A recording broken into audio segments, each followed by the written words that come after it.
Hey guys, Emily Jean here. If you're new, I'm so excited to be here with you today because we are doing my 2021 reading wrap up and I get to walk you through my CAWPILE. This is the first year I've used the CAWPILE spreadsheet and I'm really excited with how you're able to kind of look back at your year. So hopefully you want to hang out, grab your coffee, grab your tea, and let's get cozy.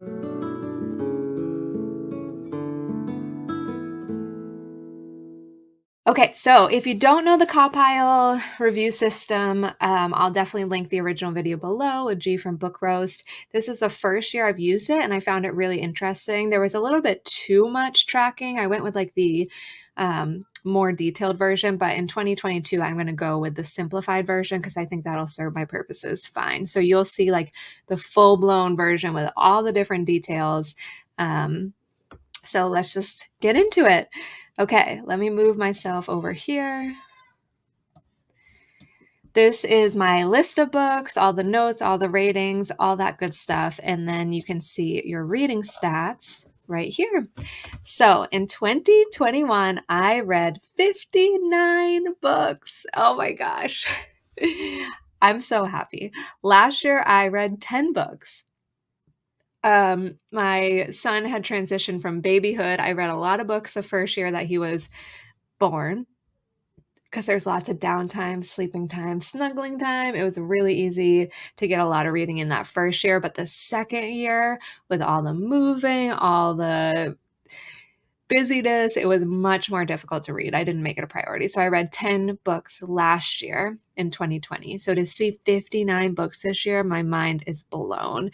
A couple of things that really helped are just reading before bed. I didn't time myself. I didn't set a goal for a certain number of pages. I just made sure I picked up a book every night before I went to bed.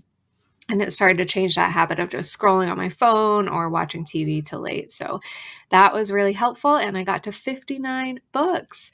I cannot for the life of me figure out why December is showing before November on this bar graph. I messed something up, but that's okay.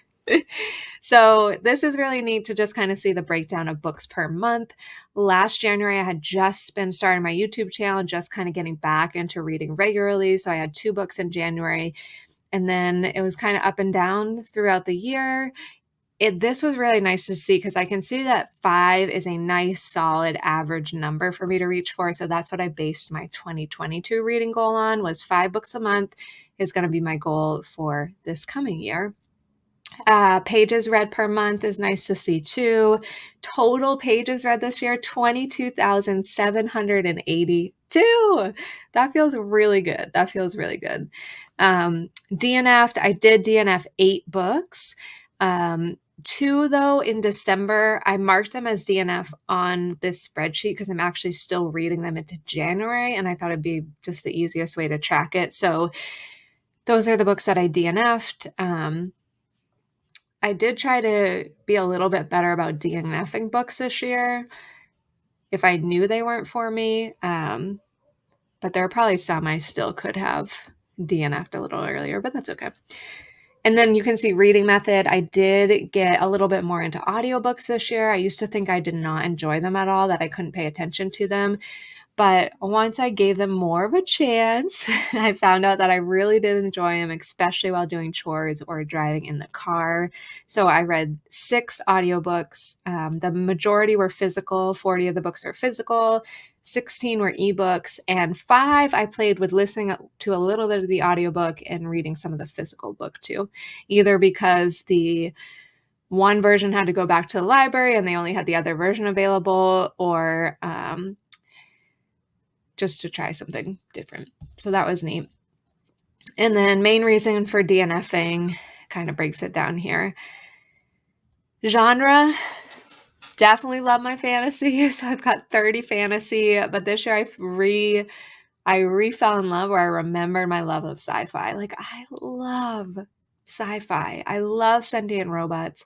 I love space. I love weird and interesting technology. I love futuristic sci-fis, just so interesting to me. So I read 14 sci-fis. I definitely want to keep reading sci-fi this year. And then 7 contemporary, and kind of spread out 1 paranormal, 2 nonfiction, 2 magical realism, 2 thriller, 1 mystery, 3 historical fiction, 1 dystopia, 4 adventure, which is kind of nice. I got a good little spread going on there. And then length of book read, my sweet spot seems to be between 300 and 400 pages. I had a few that were bigger, a few that were smaller. Good little mix. For star rating, I had 37 4 stars, 12 5 stars, 3 2 stars, and 8 3 stars. My rating of books has always been a little bit lenient. Like, if I finished it, I'm excited that I finished it, and I tend to give it a higher rating than maybe, like, will stand the test of time. So the end of the year, I tried to get better about being really honest about, okay, how did I really feel about these characters, the atmosphere, like, sitting down and letting that excitement for finishing the book kind of wane a little bit and then do my rating. And I noticed it was a lot more honest, I guess. Not that I was hiding how I felt about it, but I don't know the best way to describe it. I'm getting better at rating books, I guess. So I think I'll see probably this go a little differently next year, probably more 3-star ratings. But yeah, those are my star rating breakdowns. Age category, the majority was adult, 41, and then 22 young adult, a couple middle grade, 1 new adult. Publication year, kind of all over the place, but the highest definitely seems to be 2020 and 2021, so those newer releases. How you got it, I got 24 from the library, 9 came from a subscription box, and I owned or bought 33 of them. 1 was an ARC. The LGBTQ rep, I don't think I'm going to track this next year just because I love to have the representation, but I don't love necessarily like searching for it while I'm reading, because sometimes it'll be like one sentence where I'm like, oh, was there representation or not? It's important. I think that we definitely want this in our reading, but I don't know that I'm necessarily going to track it next year. It didn't add anything to my reading level, or knowing that it was present or not doesn't really shift the stats for me. 1 reread this year, the rest were first time reads. Going into 2022, I definitely want to do a few more rereads because there are some series I want to get. I just want to revisit those worlds again.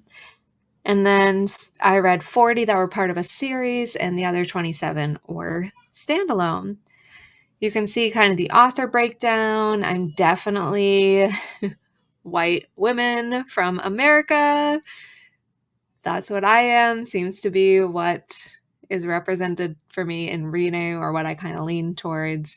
So I would like to have a little bit more variety. I got some in there, 16 books written by men, 5 British, which is, it is what it is.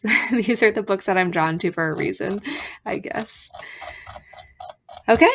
So those are my reading stats for the year. And then I just kind of wanted to scroll through my 5 stars, share with you guys. So Lost on a Mountain, Maine was the first 5-star book I gave this year. 10s across the board. Is just so good. It's a retelling of Don Fendler, who actually was lost in the woods.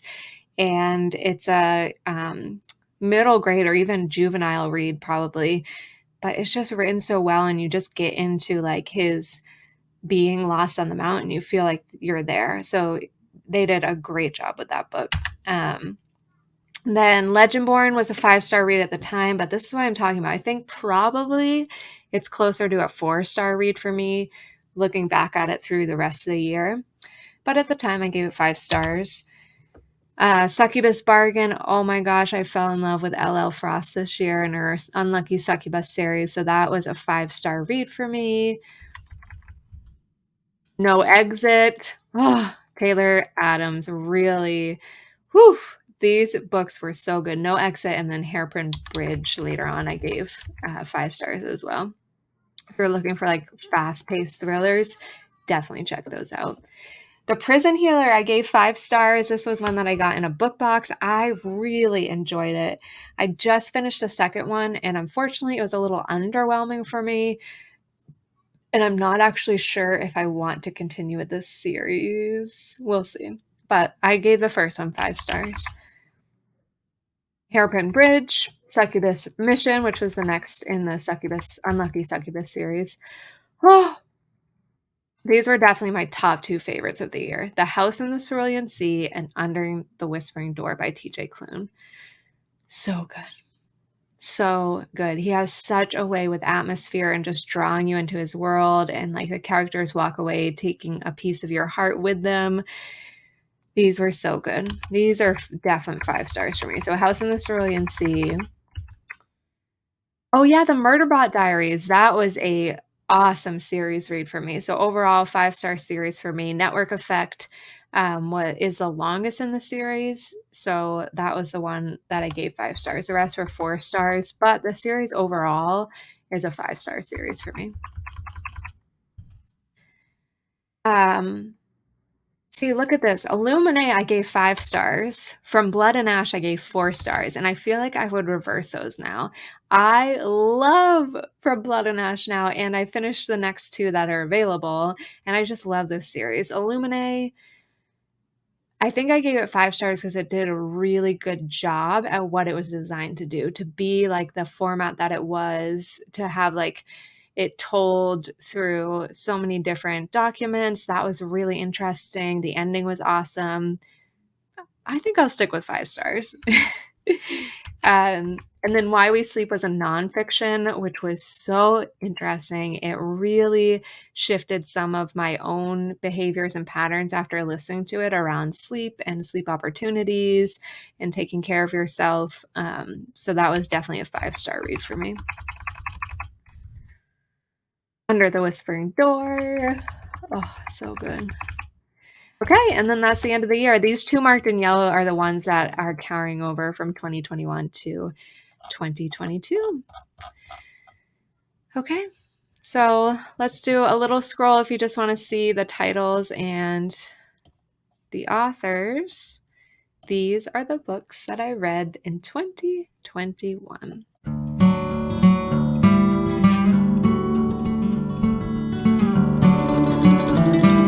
Anything is gray, and gray is something that I DNF'd.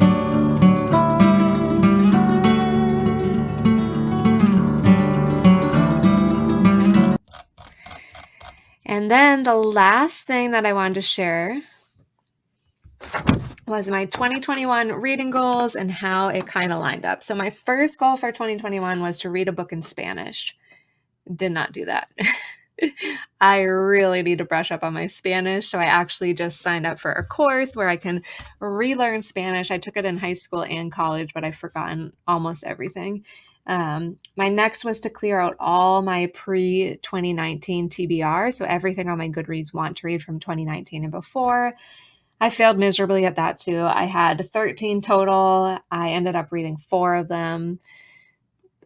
Not miserable. I mean, I made a little progress, but the truth is I didn't really prioritize it till the last, like, quarter of the year, and by then I just had too many other books I wanted to read, and so I read 4 of them: These Shallow Graves, The Sleeper and the Spindle, The Girl with All the Gifts, and I'm just finishing up The Thinking Woman's Guide to Real Magic. I am definitely glad I'm working my way through these because I don't like the idea of books, like, going stagnant on my want to read. I either want to read them or DNF them and keep it, like, nice and clean and organized. So I'm going to continue that goal in 2022. My Goodreads reading challenge, I had originally set it for 20 at the beginning of the year. I thought if I doubled what I read last year, I'd be so happy. And then I ended up changing it to 36 about halfway through the year. And I'm like, wow. And then I changed it to 52, and I just couldn't believe it. I know this is, like, the regular reading amount for a lot of booktubers, but for me, it was really, like, it just felt really good to know I committed to something that I loved and was really making time for it. So I left it at 52, so I surpassed my goal by hitting that 59. So those were my reading goals. Overall, I'm very happy with 2021 reading year, very happy with some of my new favorite books, and I just appreciate each and every one of you who have been on this journey with me through 2021, and I hope no matter how stressful 2021 was for you on a personal level, a life level, a community level, that you had a good reading year, or you at least found a couple of books that will hold space in your heart going forward. So Thank you so much for hanging out today. Sending you guys lots of good energy, and hopefully I'll see you in another video very soon. Bye, guys.